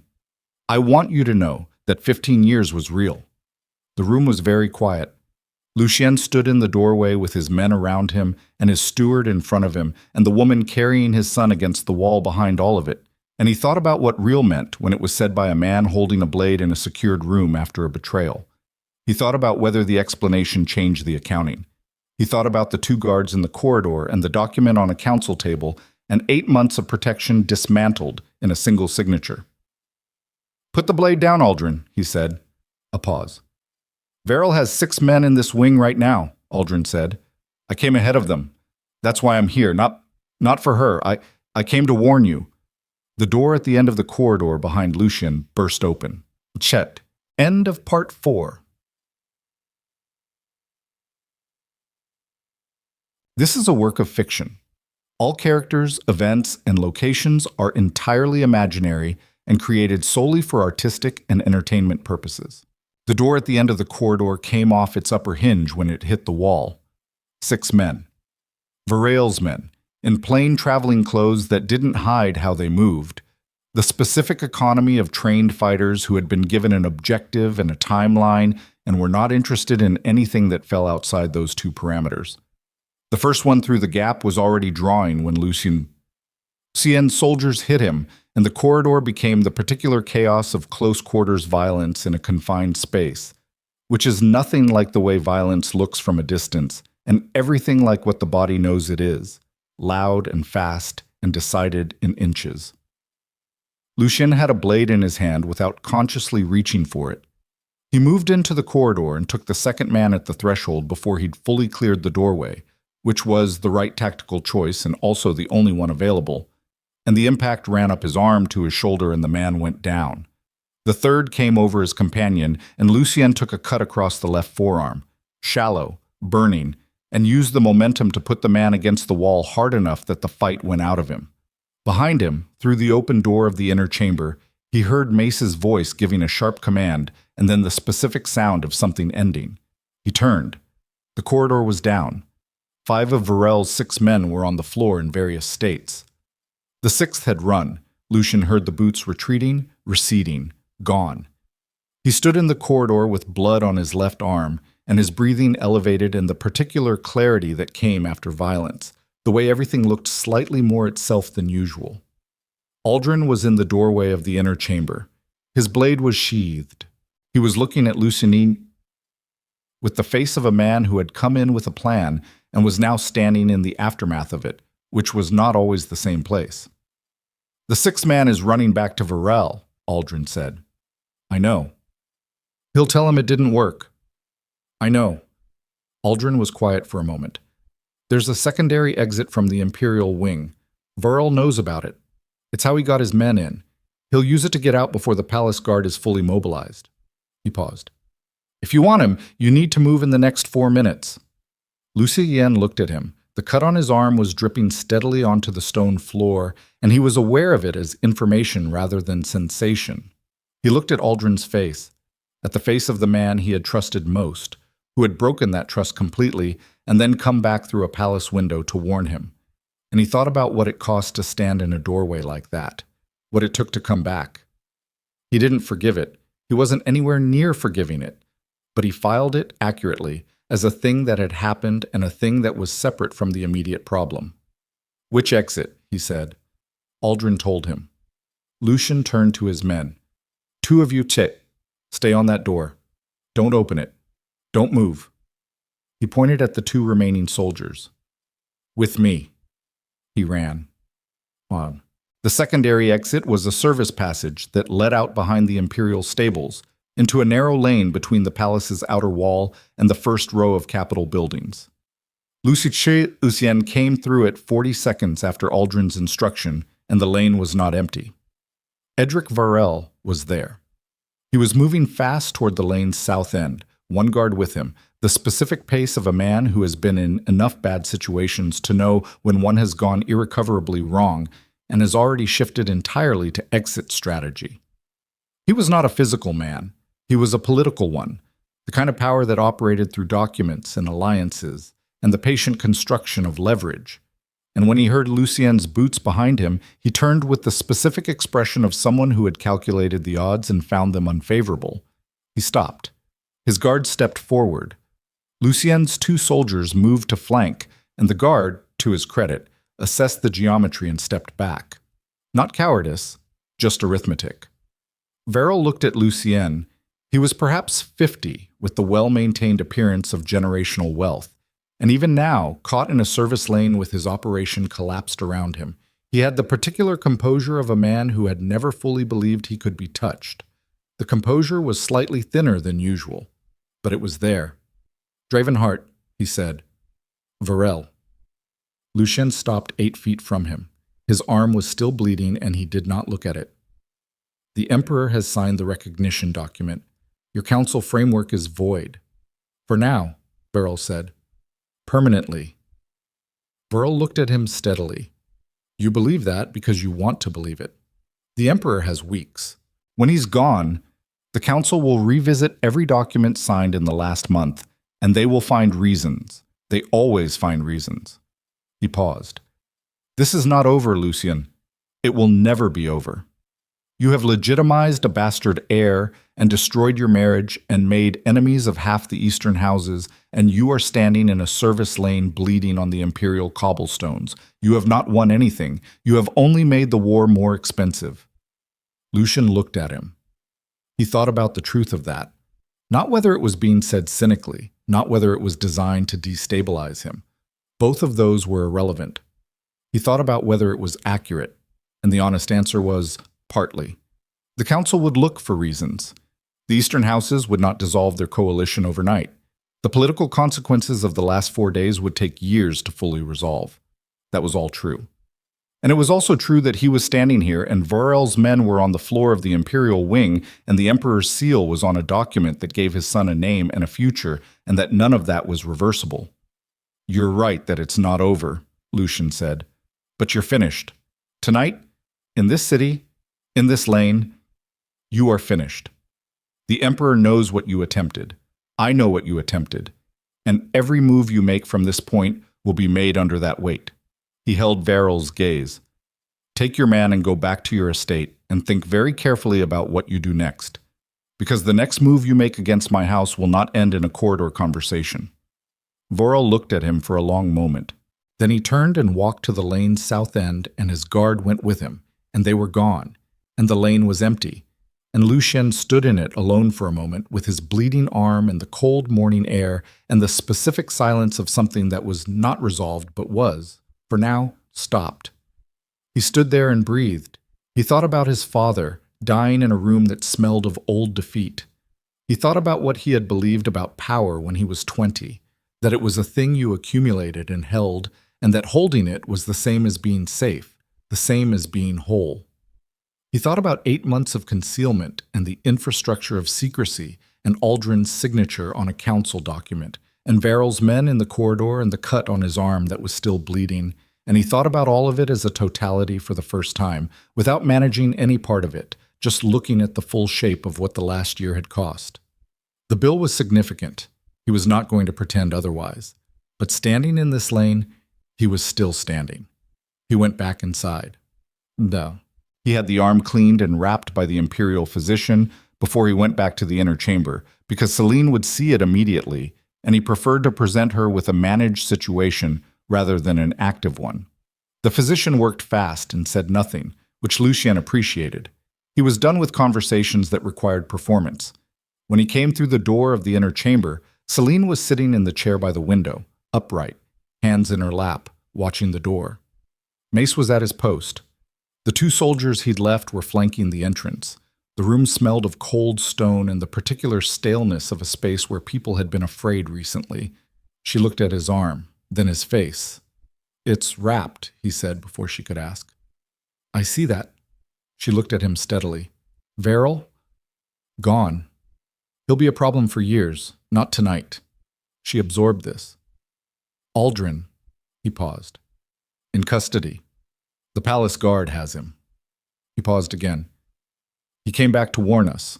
That doesn't erase what he did, but it's what he did." Celine was quiet for a moment. She looked at the window, at the morning light that was strengthening now, burning off the last of the cold gray into something that looked like an ordinary day.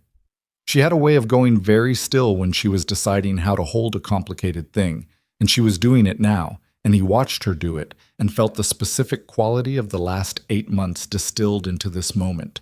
Her profile against the window, the visible fact of his son, the room that was not a maintenance suite and not a secret, the palace that knew their names. "Come here," she said. He crossed the room and she reached up and put her hand flat against his chest, over the sternum, where he had spent most of the last year holding something compressed and locked. He covered her hand with his. "It's done," she said. "Most of it." "The part that was going to break us," she said. "That part is done." He looked at her for a long time. "Yes," he said.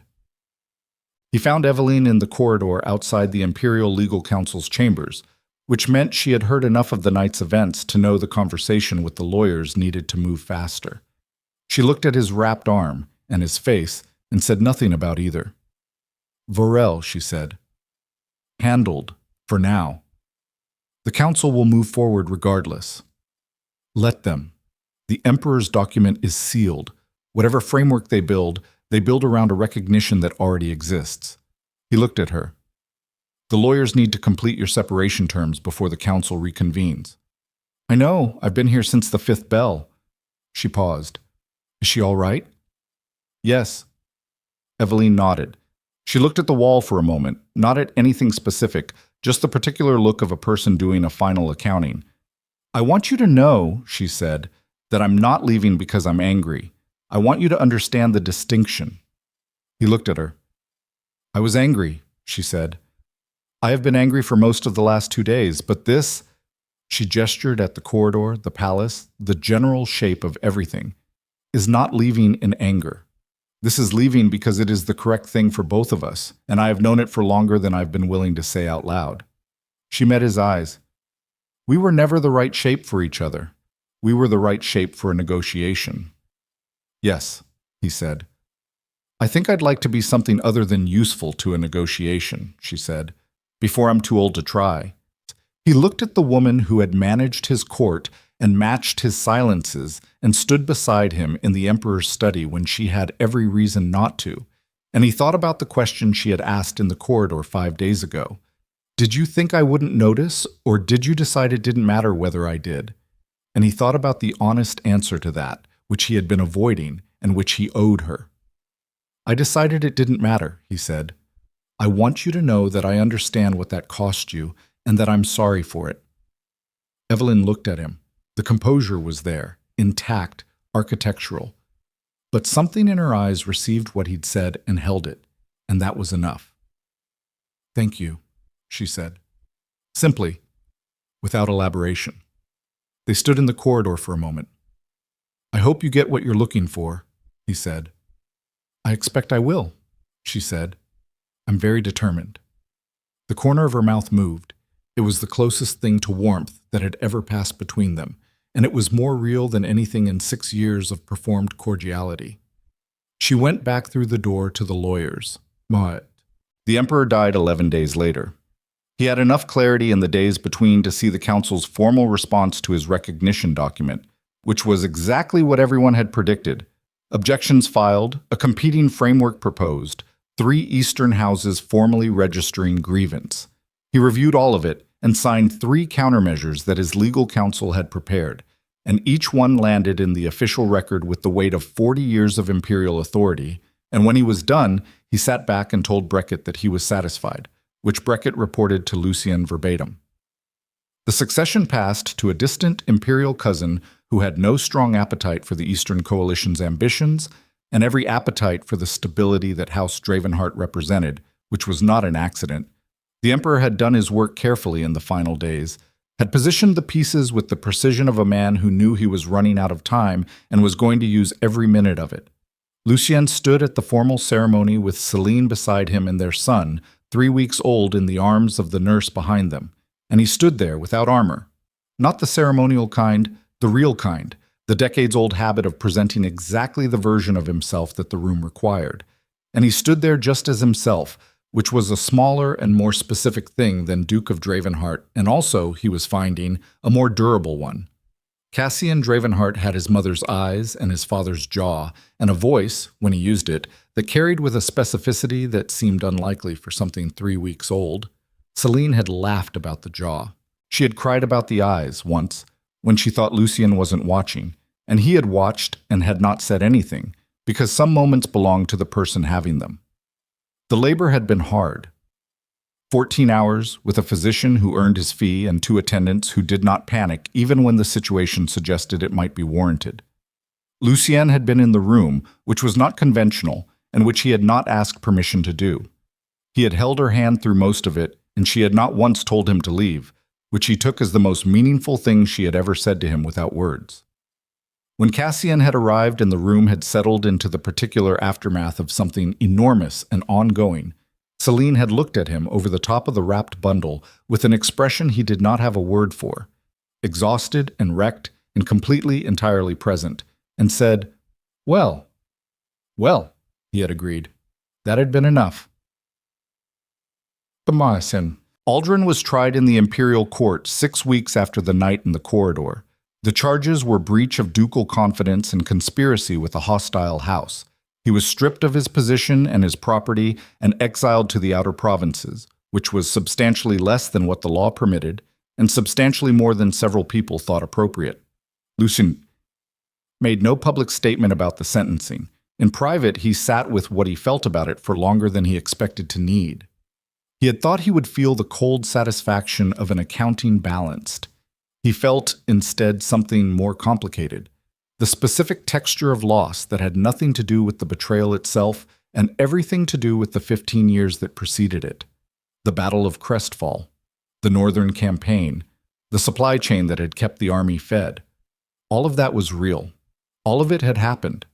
The betrayal did not retroactively erase it, but it did permanently change what it meant. And sitting with that change was the actual work.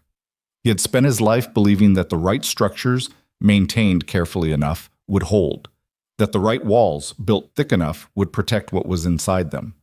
He had built the structures and the walls, and he had watched them fail in the specific places where he'd been most certain of them. The steward he'd trusted beyond evidence, the marriage he'd treated as a ledger, the secrecy he'd treated as safety. And he understood now that the failure was not incidental. The structures had failed because structures failed. That was what they did. Eventually, under enough pressure, at enough seams. What didn't fail, what had not failed once across everything the last year had put it through, was the specific weight of Celine's hand in his in the dark.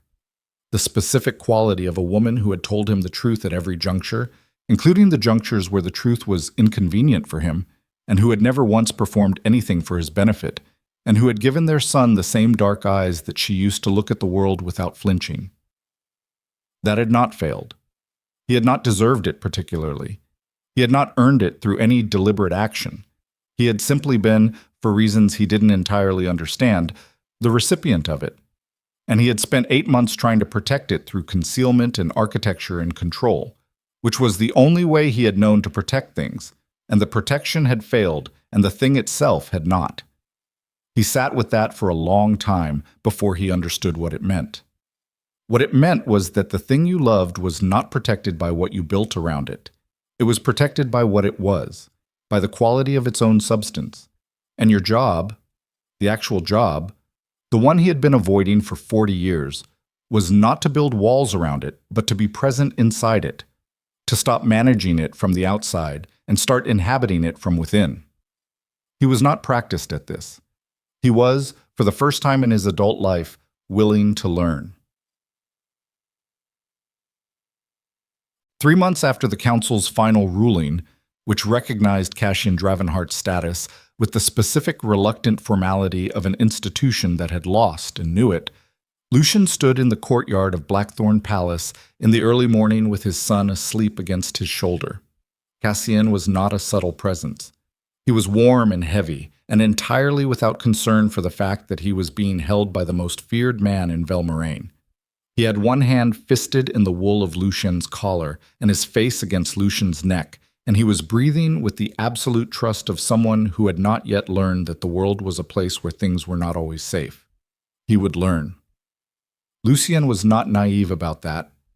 The world would teach him, the way it taught everyone, and part of Lucien's job was to be there when it did. Not to prevent the education, but to be a fixed point while it happened. Not a fortress, a presence. The courtyard was quiet. The morning light was the specific gold of early autumn, the kind that made the stone walls of the palace look warmer than they were.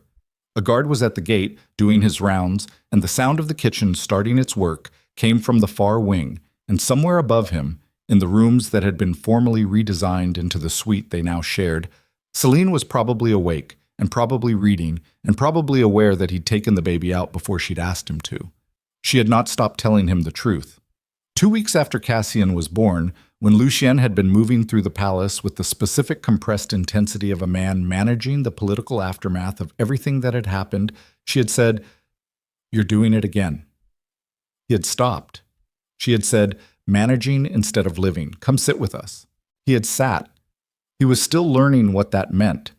What it meant to come to a room and sit in it without an agenda, without a calculation running in the back of his mind about how the current situation could be leveraged or protected. He was not always good at it. He was better than he had been. Cassian shifted against his shoulder and made a small sound that was not quite waking.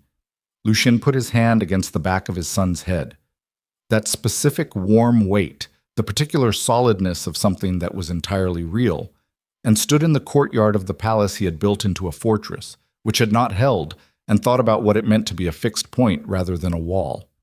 It meant you stayed, not because you controlled everything around you, but because you had decided to, not because the structure compelled you, but because you chose it, every morning, regardless of what the morning looked like. He had spent his life afraid, at some fundamental level, that things he didn't control would be taken.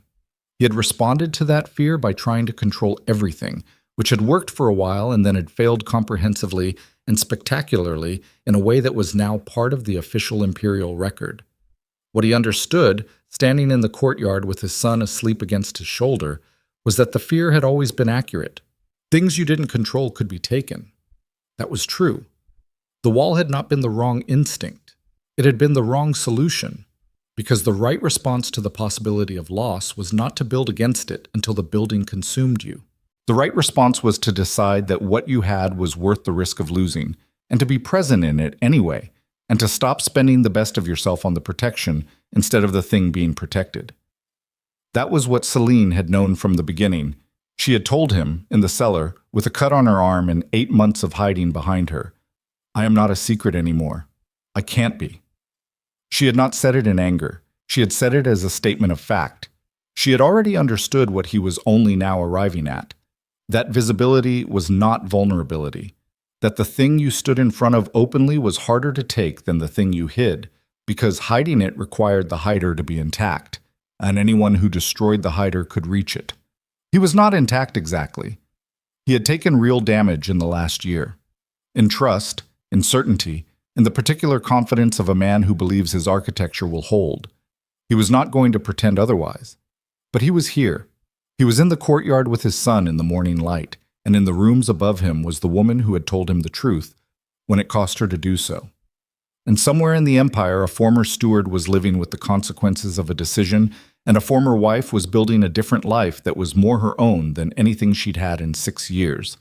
And Edric Verrill was on his estate calculating his next move, which would come, as Lucien had said, and when it came, it would be dealt with. The empire survived. It was not the same empire it had been. It was not built around the same obsessions. Cassian made the sound again, slightly louder, the warm preliminary sounds of a person waking up and beginning to make their needs known. Lucien looked down at his son's face, the dark eyes opening, unfocused, and then focusing, landing on his father's face with the specific attention of someone still new enough to find everything worth looking at. "Morning," Lucien said. Cassian looked at him. Above them, the window of the shared suite opened, and Celine leaned out, her hair loose, her face without any version of itself except the one it was at this hour. And she looked down at the two of them in the courtyard and said nothing for a moment, just looked. Then, "Bring him up." Lucien looked at her. The morning light caught the side of her face and the cold air moved her hair, and she was looking at him the way she had always looked at him. Without armor, without performance, simply and entirely as herself. And he felt the thing in his chest that had spent a year compressed and locked open for the second time, except now it was not releasing pressure. It was making room. "Coming," he said. He crossed the courtyard with his son awake against his shoulder, heading for the door, heading up.